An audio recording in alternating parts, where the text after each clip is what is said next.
There's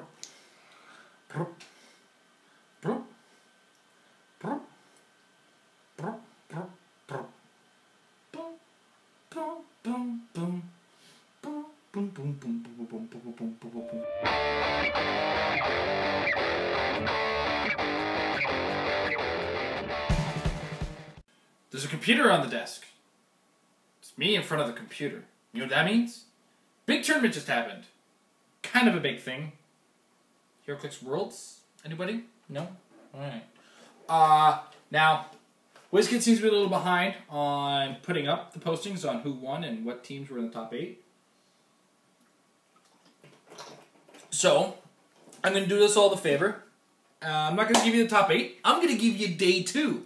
Why? Because I don't have a listing of who's in the top 32 hanging around anywhere, and I don't have a list of teams. So I kind of have to go off of this.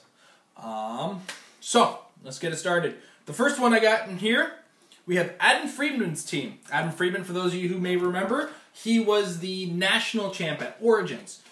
His team this time around was Phantom X, equipped with an Ion, Despotellus, Adara, with Adara attached, of course, Bill, Agent of AIM, and Entity on Bill.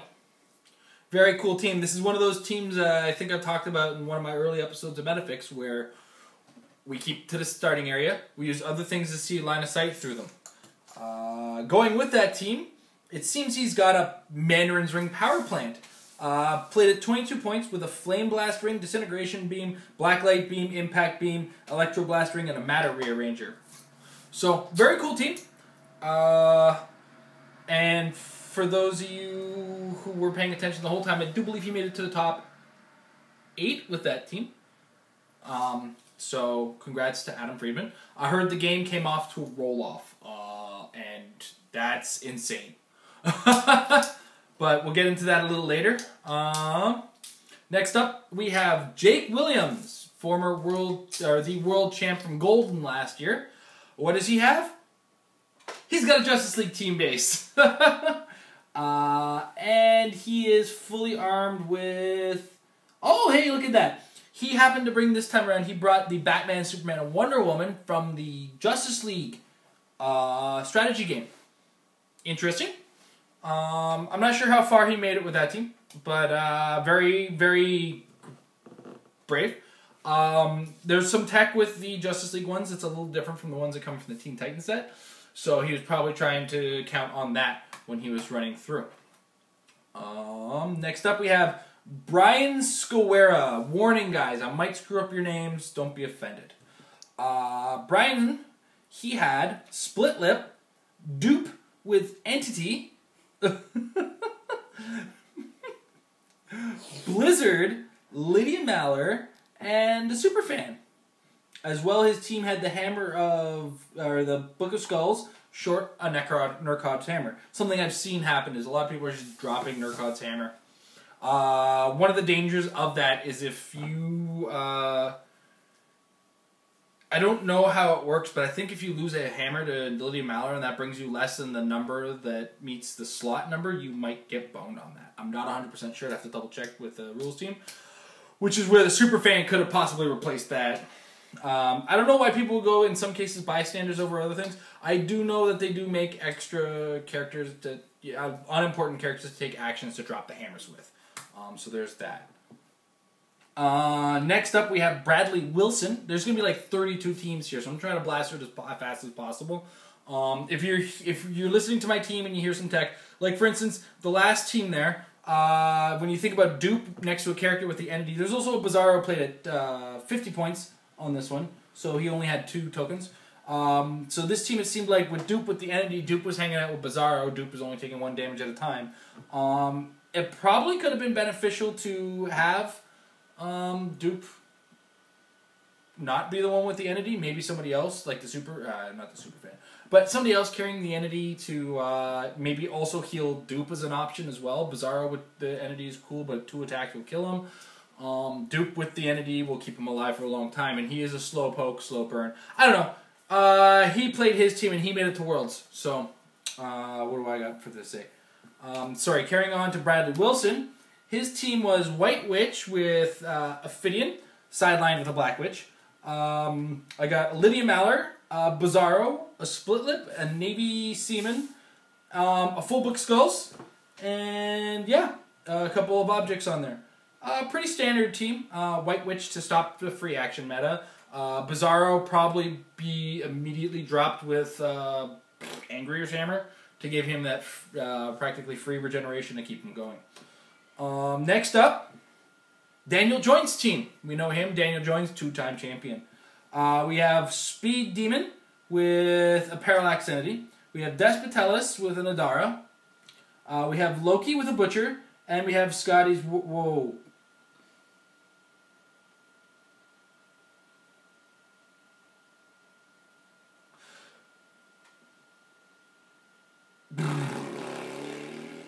I don't know how that got by.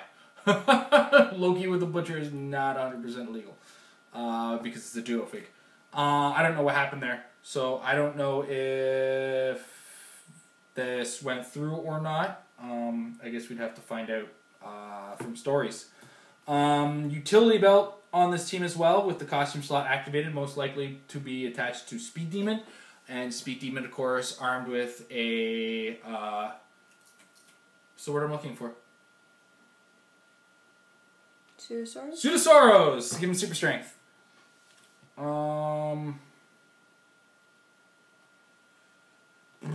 Next up we have Stefano Sestari, Italian champion, if I remember correctly. He has Bizarro with enough to make him 175 points, so that's 7 tokens, and a Resurrection Man, as well as a Phoenix Force on this team. That's a pretty cool team. I like that team. I like that team a lot. Most likely giving... I don't know how that would work. Would Bizarro... Would you be able to wild card off of Bizarro if he had the... Interesting thoughts. I gotta keep this going here. This apparently is common tech, as we have Patricia Lamb also playing the same thing. A full Phoenix Force with Bizarro and Resurrection Man. Cool. Next up we have Luke Grace.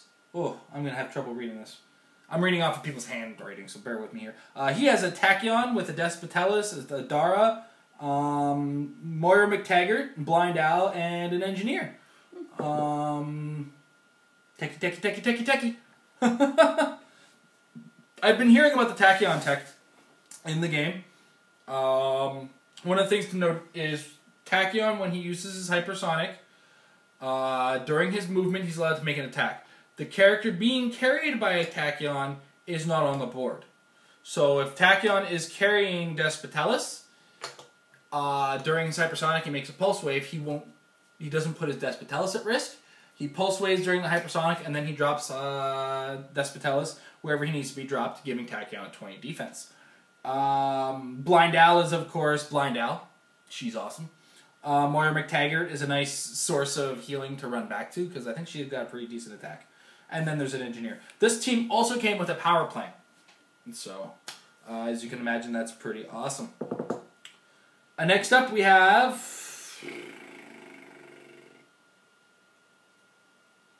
Marino Donato. Thank goodness for the comments section on the HC Rome Facebook. His team was... I haven't seen this build before. We have a New Mutants team with Phantom Girl. And an old woman. And a Parallax Entity. Most likely a Phantom Girl. Neat! Pretty cool. Good to see some new ideas coming out every so often. This one we have Jason Williams. He put in brackets Pappy after his name. I think George Massey mentioned him in his interview with Ryan Morgan, which is pretty cool. So we have Bullseye with a Parallax Entity. We have Bill with Ion. Ooh, interesting. Bill will definitely be able to benefit in all ways from Ion. Despotellus with Adara and Scotty's Warbot. That, though, the only problem with that team I see is you're kind of tent-pulling Bullseye with the amount that you're using to support him. You gotta be careful when you do strategies like that. You can really get bitten in the butt pretty hard. Canadian national champion Nick Peterson. Looks like all the national champions seem to have made it this year to the second day. Well, I guess they get the free tickets the second day, don't they? And Nick Peterson seemed very comfortable with his tech from the Canadian nationals as he's playing Wizard with a Parallax entity, Despotellus with an Adara entity, Loki, Scotty's Warbot, a one token Bizarro, and the costume slot open on all slots open on a utility belt on Wizard. So of course we had a Pseudosaurus to smash something in the face once and really hard. Next up we have John Yoon playing an Iron Pharaoh with the Ophidian. It's the first time we've seen Iron Pharaoh in the lineup. Yeah, but I mean we were talking about 32 possible teams here, so bear with me. We have to turn off the AC while we're doing this because it's too loud. Black Talon. Adara possessing Black Talon. Weasel and Entity possessing Weasel. We also have a Green Lantern power battery that is fully green with a Green Lantern ring, a shield, a decoy, and a mallet. Mallet's probably just to... probably filling up points for that. Oh, come on now. Next we have Scott Lovelady playing 225-point Iron Man, Split Lip, a Lawyer, and the Book of Skulls without Nurkod's Hammer.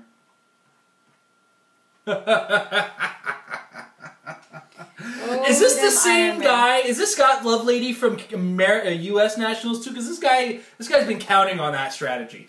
And I remember I saw photos. I think he made it to at least 16, possibly top 8 with that team. And it would be obnoxious if you have a resource on your team. Hey, I know this guy, Kevin Afruz. Guess what he played? The same team he beat me with. New Mutants and Copycat with a 10-point utility belt. Next up, we have Billy Harrison playing an Iron Pharaoh with a Parallax entity. Lydia Mallard with a Butcher entity. And then we also have a Green Lantern power battery with the shield, decoy, crossbow, catapult, ring, and axe. Wow, he's got a 60-point Green Lantern power battery. He went all in on that thing. Wow. Noting that the Green Lantern power battery can get up to 70 points according to the card. Next up we got Ronnie Molina playing, I heard about this team, Bizarro, Headpool, and Entity. The Entity is possessing Headpool. Bizarro is free to do his damage, takes 1 token at a time, gains 1 token courtesy of Headpool. Headpool only takes 1 damage at a time. You see where this all goes from there. This team is frustratingly hard to do a lot of damage to. Next up we got George J. Masu. We all know George Masu. He's a favorite of mine. Playing in his comfort zone. He's got Bizarro with a Split Lip, is that a common man? Cameraman. And a Book of Skulls with all hammers except for Nurkod's Hammer. What's the hate on Nurkod's Hammer? It gives you running shots. You know, when my Tony Stark swam, he won. Just pointing that out. Next we have Aaron Matthey playing Iron Pharaoh with a Proselyte. A Proselyte, whatever you want to call it. Adin Sur possessed with Amphibian. Weasel possessed with Entity. And a net attached to the Abin Sur. So this is a Green Lantern Abin Sur. I had a feeling I'd see him at 50 points. He's a beast. And lo and behold, we have a Green Lantern power battery with Green Ring and a Wall, Decoy, and Mallet. I also want to point out that Abin Sur, being a Green Lantern, will get +1 on all the stats except for damage. So I already see where this team is starting to go. To make that even more effective, he could have probably, instead of giving Proselyte on the Iron Pharaoh, could have put Ion, maybe. Just a couple thoughts of how things could have gone differently. I'm not going to tell this guy how to make his team because he managed to get there and I didn't. Next, we have Kenji Kaneshiro. He played Dupe possessed with Ion. Interesting. Brother Voodoo. I haven't seen Brother Voodoo in a long time. Brother Voodoo. Brother Voodoo. Bizarro at 50 points. Split Lip and a Businesswoman. If we saw a Split Lip, guess what we saw? The Book of Skulls, of course. Why the hate on Nurkod's Hammer? This guy too. Next up, we've got Justino Jimenez playing Bullseye with Parallax. Colleen Wing. A GCPD bicycle, I guess this is a motorcycle on autopilot. A Parallax, oh yeah, Parallax is attached to Bullseye. We have a Phoenix Force, it looks like with Colossus, Emma Frost, Magic, and Cyclops. Chances are only possessing Bullseye and Colleen Wing. I think he might have missed a Phoenix Force because at 33 points, 2 target, I don't know. I'm not going to do his math for him. I just kind of got caught off guard earlier. Next up we have Kini Pena. Pena? With Dupe, possessed by Ion. Hey, Brother Voodoo again! 2 token Bizarro, 50 points, a Split Lip, a Civilian, an Ion on Dupe, of course. And... Haha! Wait, no. Ah!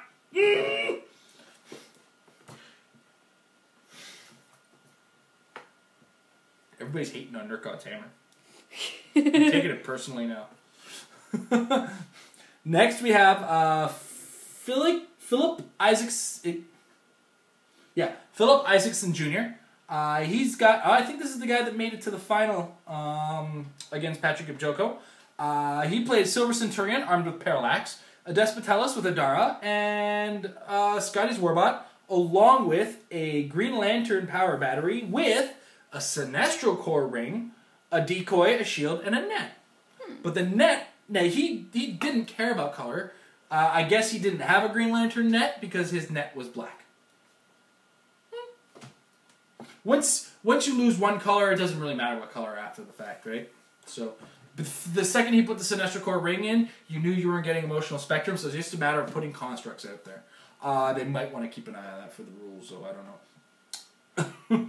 I don't know if people put their full names like this on purpose or if they... we have Thaddeus D. Jiznesek. He had Guy Gardner with a Prostolite with scissors attached to his base. We have... Is scissors even out yet? I thought scissors... It's in white and black. Oh. If it is out. 201.8. I guess it would be white. We have Despotellis with Adara. We have Dagger at 45 points and Split. You see, and this is one of those things I keep talking about, is sometimes you're gonna know your team better than everybody else, and you're gonna shock people with it. Who knows, right? Can't argue with it. Another hater on Nurkod's hammer. Also had a decoy and a sniper rifle on his sideline, most likely for replacements on his... oh my god. Can you imagine switching with a sniper rifle with... next we have Christopher Flores playing... You see? We talked about this team. You and me, we talked about this team. New Mutants with Blink and a full utility belt. I told you! I told you! should have run that at Nationals. Although we would have needed to practice you with the New Mutants team base a little bit more. Yeah. Another New Mutants team base with Shatterstar this time, with a Phoenix Force on Shatterstar with Magic Fragment. Cool. More likely to add some of the rush effect that even though Magic adds a neat little rush, you can get that extra little bit of rush with Shatterstar while you're still building up your team. That happened fast. Christopher Matheny, I guess this, excuse me if I don't understand, if I script your last name. He's playing Sodom Yat with a Butcher. Sodom Yat's a pretty safe pick. He can do some real big damage. And he's got a Green Lantern power battery, safe bet, with a decoy and a shield. I'd hate for him to get stuck with not being able to do something at some point with that, because you really got to... I understand why he's got 2 objects on it, but you want to keep spinning that power battery somehow. So, yeah, pretty cool team. Should I save... I'm going to save the winner. Robert Bohem next up. Bill, Agent of AIM, Blind Owl, Entity, Phantom X with Parallax Entity, Weasel with Entity. It seems to be a common thing, is because Weasel's going to be hanging around with people because he's got that enhancement that increases range. He's also got a super fan and a full power plant. Yep, a full power plant. That one was easy. Ooh. Techie. We have Absorbing Man. Who's... Oh, sorry, this is Matt Esbrook. Matt Esbrook. With the prize Absorbing Man, 153 point, only one hard to damage Absorbing Man. Proselyte, Resurrection Man. I love Resurrection Man too, guys. Come on, this is awesome.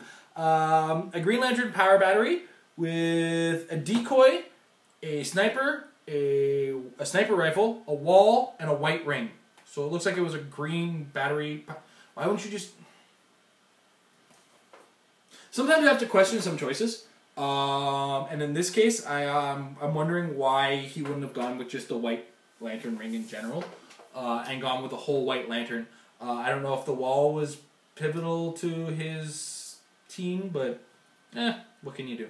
I'm not going to question a lot of people too hard with regards to things. I'm just going to present the teams. I'm going to present to you guys something to talk about with regards to the meta. Next up, we have Rob Wilson with a... Wow.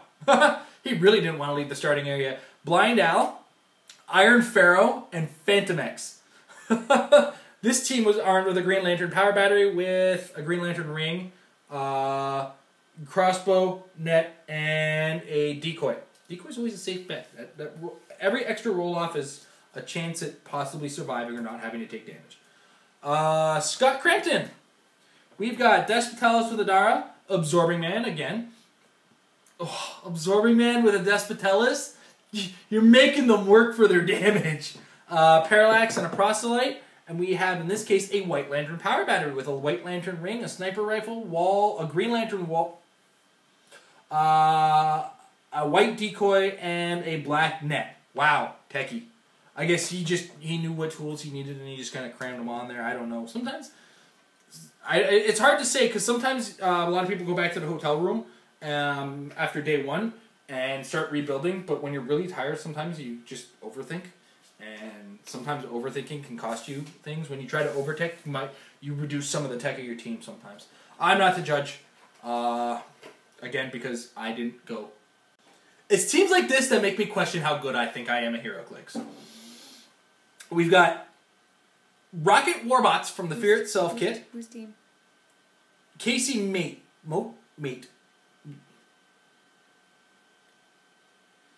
Casey Mate with 14 Rocket Warbots, 1 Machine Gun Warbot, a Superfan, and a Scotty's Warbot with a Green Lantern power battery, all green with catapult, shield, decoy, net, and a ring. That showed up at one of the recent ROCs. No. No? The one that showed up at the ROC was the one with the weasels and blind owls and all. No, I didn't say it won. I said it showed up. Oh, maybe. Might have even been the same guy. You know? Guy knew it. Why not use it, right? So yeah, we have this weird tech that's been showing up with a lot of tokens. And I believe Amber, like Amber just said, this team showed up at an ROC at some point, and I don't know if it won, but it definitely had a lot of people asking questions. Next up, Derek Thompson's team. Alyosha Craven with Ion. Amber, I think you might have influenced somebody. Oh my gosh. Alyosha Craven with Ion. Rocket Raccoon with a Parallax. Split Lip, a single token Bizarro, and a Scotty's Warbot. So a little off center from a team Amber very carefully played at Nationals. And I wonder if Patricia Lamb thought she was sitting across from you when she saw that team. This team was played by Derek Thompson, who also had a Book of Skulls with all the hammers. That's right, all the hammers.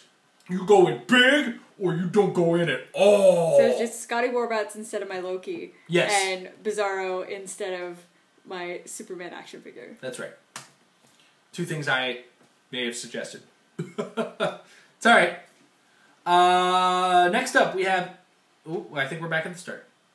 Because it's Adams Freeman's team. So, ladies and gentlemen, your winner, for those of you who may or may not know, and 2014 World Champion, you know his name if you pay attention to the ROCs, Patrick Gibjoko. This guy has got quite a pedigree behind him. He's won it. I think HC Realms put it on the front page where he's won about 6 ROCs or something like that. Let's see what we got here. Because it is right on their front page. Thank you, guys. He's got 2nd place in ROC Las Vegas.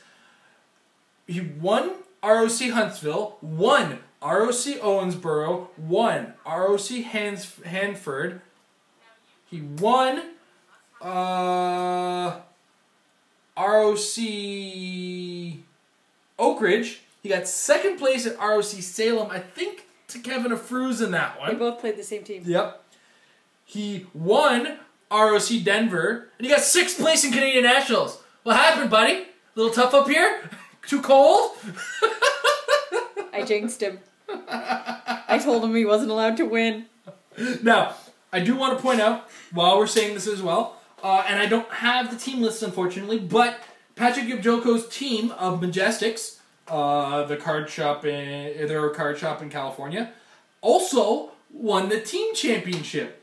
So, this guy's legit. And this guy showed all of us, high-level practice, or high-level tournaments experience is worth more than anything that you can throw out there. So, first want to say congratulations, Patrick Gibjoko. You did a fantastic job. You've made it to Worlds. You've played your butt off all year. So, have a drink. Think about me while you're drinking. No, with my clothes on. And, guys, it was a great 2014 Worlds. We have Dragon Con coming up soon. Patrick Gibjoko will probably win that as well because he's just that good at Heroclix. Maybe he's got 7 entries. And according to this, he's got 4 winning entries and 2 just entries. 5 winner entries and 2 second place entries. So yeah, he's got 7 entries into Dragon Con. Can I have one? And a plane ticket and a passport. So, gold for next year. We're starting now. This is where we're Married with Clix gets to start their New Year's resolutions. This year we are definitely 100% getting our passports started or done, and by next year we plan to go to Gen Con. Well, at least me. Amber's giving me this look like we're not going to do that. I've done no such thing. I have a video coming up within the same day as this one. We have an announcement. We have a new show coming up. And so keep an eye open for my announcement video on that. And there's going to be a live element to it as well. So I'm going to cut off now so that I can start filming that part and you guys can go watch that video.